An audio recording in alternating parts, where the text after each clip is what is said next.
Hi, that's funny because I was in cities out, but I was thinking, Candy asked for a new bio, and I said, Joe, just use the old one and search the titles, because I'm now done my National Survey proofs and search. If one can ever be on such a project, and then that's my process, is doing that project all the time. And I actually, when I wrote that project, which was Surrey Girl Jokes and In Search of Lost Time,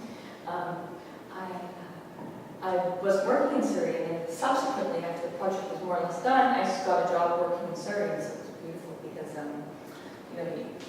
it's really good to go back in time. I was like a Surrey Girl in the 90s, because I grew up as a Surrey Girl in the 90s, but I was really bummed because it was politically correct culture, and we worked for the city, so you're not allowed to share these jokes, right? And nobody's giving me any more information for the archive in my head of these jokes.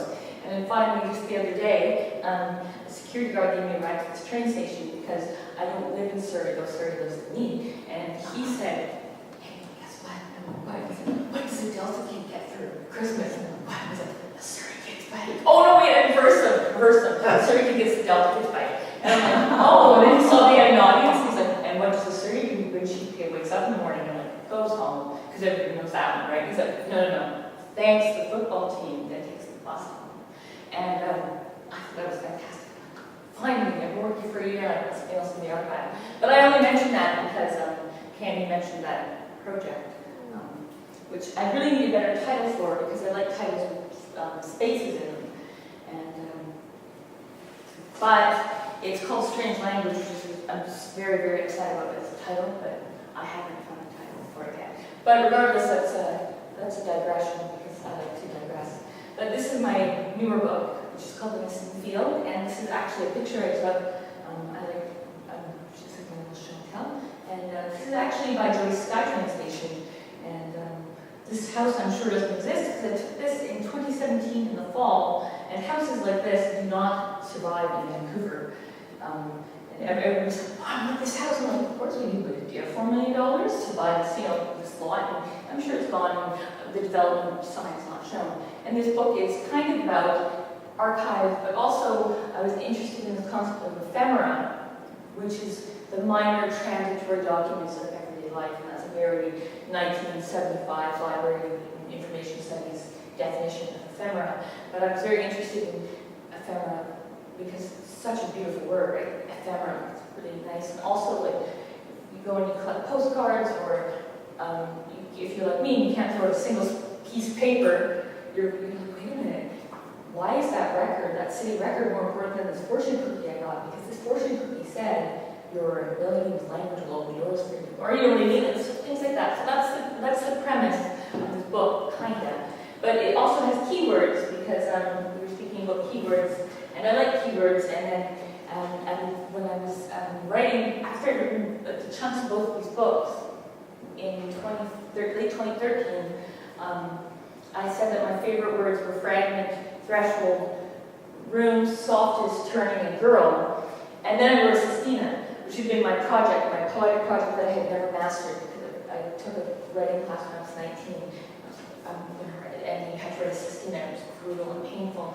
And then using these words, this sort of Sistina kind of came out, and you're sort of like, oh, wow, the process works and it's magic, and like, the muse is with me or whatever. But then you realize that actually the muse is kind of a bitch. She's actually, you've been thinking about these things forever, and you've been working on these ideas forever, and it's still, and also you skipped a few lines and you have to go and re-engineer, and so on and so forth. But anyways, those are my keywords for the book, only I had to make softest into soft because soft S is too specific, right? You can't use a superlative all the time, I don't think.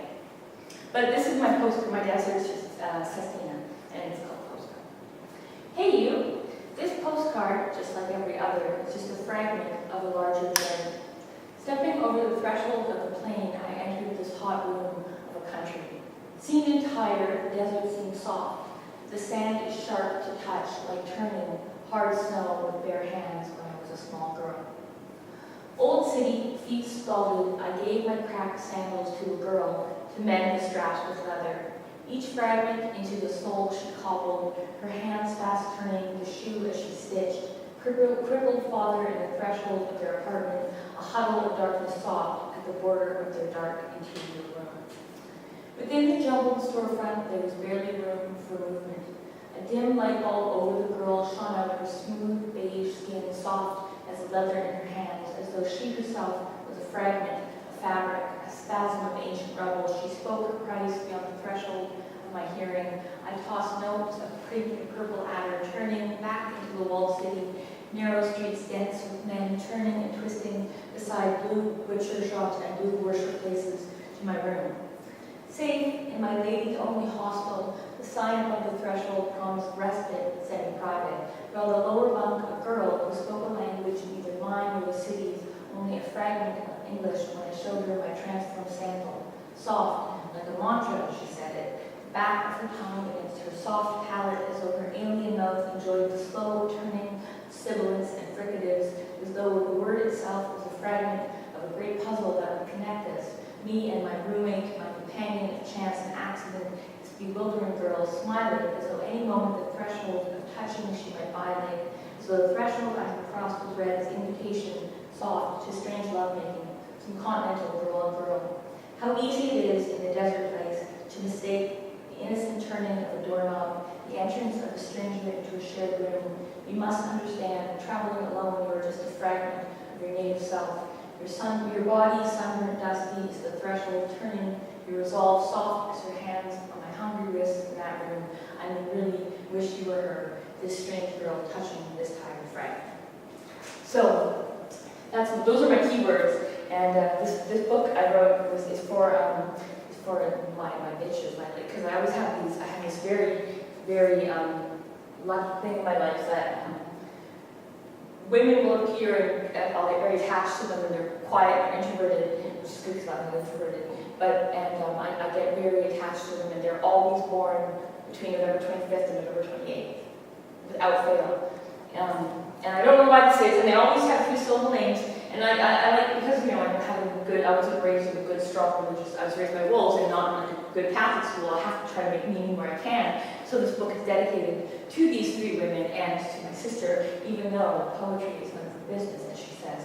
So, but there's also several poems that are sort of addressed to one woman. And I used to write text messages because that's my favorite.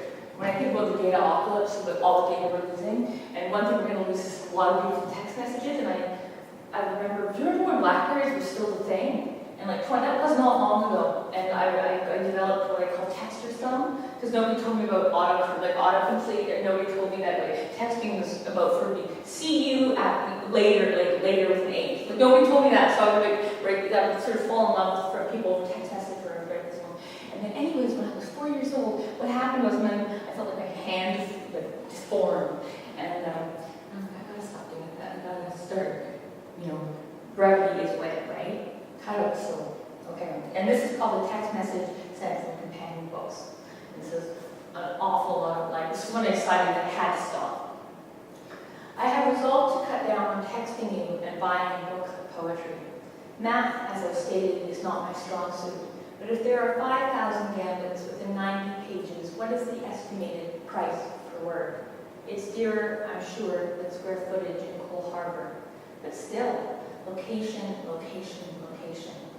I am sitting at the back of a bookstore on a yellow day, admiring how a scholar has located a fragment of archaic Greek between square brackets. In the center of the room, the page, and I am pondering the kerning between the bedroom and my kitchen. Square footage is the heart. That's what the clerk said the last time I pulled out my visa to buy some chapbooks. Cardiac laminate. A square bracket indicates a vacancy. It means something has been added. It means someone calculated the space of the disintegrated column and drew a blueprint of hypothetical letters. Contra, a round bracket, which is just a footnote shaped like an embrace. A square bracket implies something has been lost. A window frame innocent of glass in a squatter's apartment. Right now I'm quietly snapping some photos of this fragment to get my fix. Harm reduction. I text them to convince you that your bright, workless Tuesday will be well spent at the back of this suburban bookstore. I imagine you tapping your screen to draw the type closer to your eyes. Yet I am guilty of smashed windows at this, copyright violation, cheating a precarious business just to beckon your hollow listening. So I draw forth to the cashier to purchase the slender codex. I will bear it back to my 450 square feet. You could come over and borrow all 62 pages if you want to, anytime.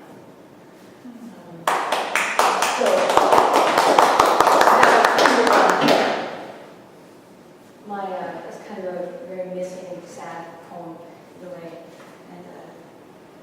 And it's kind of a downer, and now I'm trying to think of something kind of breaks up the mood, because I hate being the person who reads the sad poems, because I don't like to have, feelings of none of my business, and sad poems are none of my business either.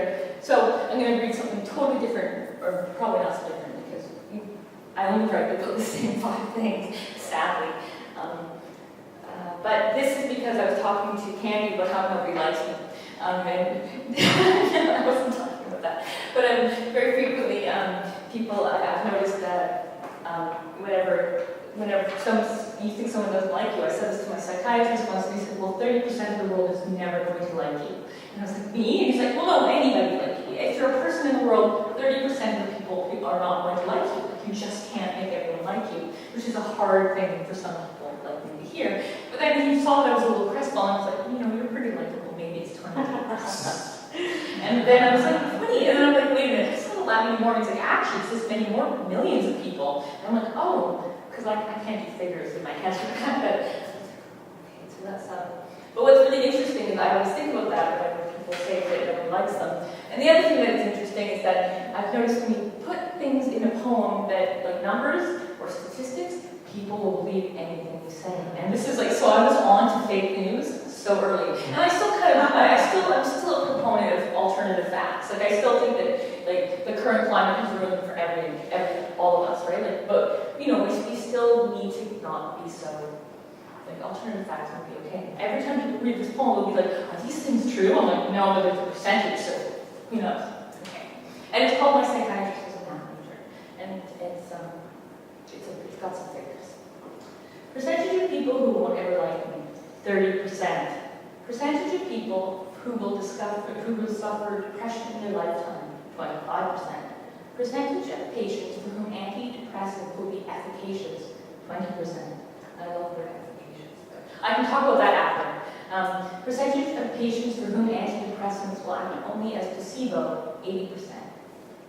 Do you remember when I told you about that phone call to my father to ask about Bach? There was a memory of a Baroque guitar at a campsite, a fear of the campfire, of being in a tent altogether. I wanted to understand what happened, why music and forest together still caused my hands to tremor. My father spoke about point counterpoint, why it was so fascinating. You diagnosed this as a meaningful father-daughter exchange. You inquired about symptoms, used percentages. How can you help me? Consider, a 3-year study compared paroxetine 40 milligrams once daily with clonazepam 2 milligrams once daily HS that demonstrated subjects on clonazepam had better outcomes vis-a-vis panic disorder. There were concerns about destroying the patient's sleep architecture. Further, pharmaceutical treatment should be complemented by cognitive/behavioral therapy, 200 milliliters, an exercise lifestyle, 300 milliliters, and an equal mix of mindfulness and combat breathing, sprinkled liberally to taste. Dr. K, my eye has always been drawn to the top of her bookshelf. In her windowless holy room, there was a copy of Karamazov and a paperback copy of The Castle, a print of a blue loon laying eggs, watercolor leaves on white paper. Once, in the late minutes of our dense therapeutic hour, you told me the image came with the office, but the crayon picture taped to its frame, a 5-year-old supernova, was your own. Then you wrote a sacred script, a list poem RX of sedative and selective serotonin reuptake inhibitors. You moved your chair closer to mine. My tongue tripped. I said sorry when I meant to say thank you. A button was pressed in my gut. My eyes became, for a second, wet. You assessed. It's best not to apologize for things you don't need to be sorry for 9 times out of 10. So that's my happy poem that I thought to end with. But I could read another one, but I don't know. I don't know if I'm being a time. But I might be. Who knows? Okay, now what am I talking about? Process? Well, all this is about process, which is the right way to say it again? Process. So I used to always keep very detailed notebooks, and I used to write a lot on the bus. I still do write a lot on the bus because I commute all the time, and I'm a very person who has a desk. Like, sometimes you used to people's writing spaces are just like, oh, I got desks, chairs, everything. So I write a lot on the bus because I find that Betsy Moreland said that it's called writing in a well-contested space. So like even at home, I'm like, oh, is there a chair?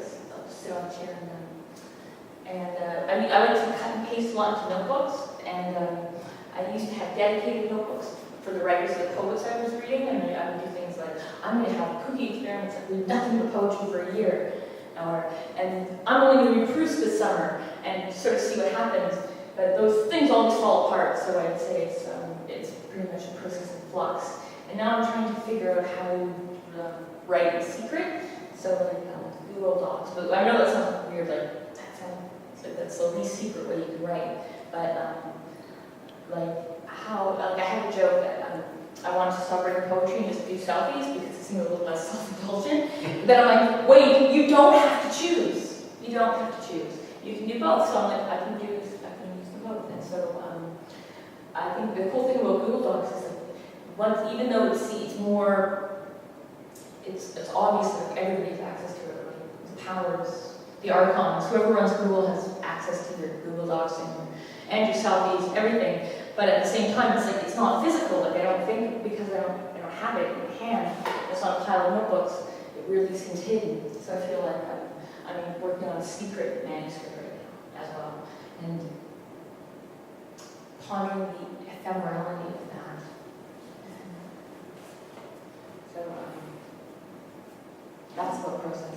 I also like to buy journals because collect random pieces of I find that this is how I make my job choices because I'm like I work for a librarian now because I get to keep things like this extended reference question form or the 24-hour hold forms. Those are fun things to write with and keep notes on. I had a lot of I really like the reference questions that don't get nowhere. Like this was always this is how I made use of my calling was to be a librarian because I don't like the reference questions which are like I need to do a thorough review of this sort of thing. I'm like, no, that's not. I like the kind of question which is like I was in the car and I listened to Praise FM and there was this song and it was about Jesus. Do you know what song that was? And I'm like, I do. And then you have a nice back and forth for like 20 hours even if you don't find the song. It's the reference encounter or something. I think that's much more what I'm interested in. Okay, and now what should I talk about? Oh, Elvis. Okay, so the thing is this is in the book too, so it's kind of not really that much of a diversion, but then I think everything's kind of connected. So I never knew how good Elvis was until I was 23, and I'm like, he didn't even write his own song, right? So like a snotty kid who's who Bob Dylan and Leonard Cohen, that was that, or I was that, or whatever. So I'm like, he didn't even write his own song, so he wasn't good. And then I went to Graceland when I was 22, and I bought one of his gospel CDs called He Touched Me. And it really, really changed my life and changed how I saw Elvis. And now, even though it's ridiculous, you can put on the Elvis's American Trilogy and I'll be a puddle of tears. And it's horrible because it's so offensive because it starts off as Dixie, right? And then it goes to Battle Hymn of the Republic. And all it's and that's my favorite. I love Battle Hymn of the Republic, it's my favorite song. So then I found out, because of a little digging, with when my sister called me up, she said, Jennifer, why do you feel so depressed all the time? I'm like, well, I don't know, I know where the neuroses come from. Where does this fatalism come from? And it was just a little bit of digging. And on the open internet, I found out, it's because we had a porous ancestor who fought for the Confederacy, which, as we know, was the lost cause. And they were crappy poor people because they moved to, after the war, they moved from Mississippi to Texas. And everybody who was broke, who didn't have assets, moved to Texas. So maybe that's why I have this, I get fat Elvis. And this also relates back to Proust, because this is in my Proust book, because the whole point, while I was reading Proust in Victoria, I had the privilege of living in Victoria for 2 beautiful months, and I was working in the library and I was reading Proust, and I was archiving the journal called the Canadian Journal of Political and Social Theory, and I opened up one of these bound journals, and there's this beautiful bubblegum pink cover, and it was the skinny Elvis and the fat Elvis juxtaposed against each other, and I was like, oh, well, this is beautiful. And then I was reading the introduction to the Proust volume, and they were talking how Proust doesn't sell in the States because everybody's so forward thinking, like it was like the present, the power of now, and let's, onward to the future. Whereas Proust is like, let's just, let's stare into the crystal ball and only see the past to grow bright eyes. And but then I realized that what the guy said, he's like, what people don't realize is the present contains the past. I'm like, yes, which is why it's okay to like the fat Elvis. Because it contains the skinny Elvis, the sweetheart mama's boy who didn't know anything, he's still there. And that's where I stand. Amen.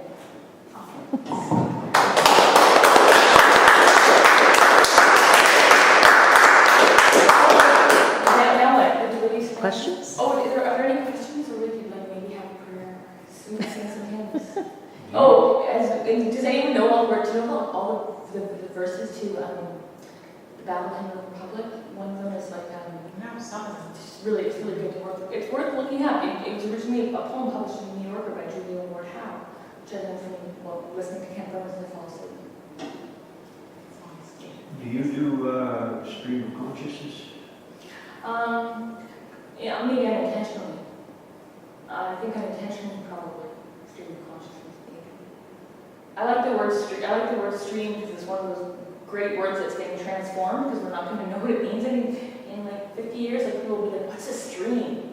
Like, oh no, it used to be this actual body of water and it would move through the ground, and people are like, oh really? But I was just trying to stream. And it's one of those words that's in the midst of digital turning.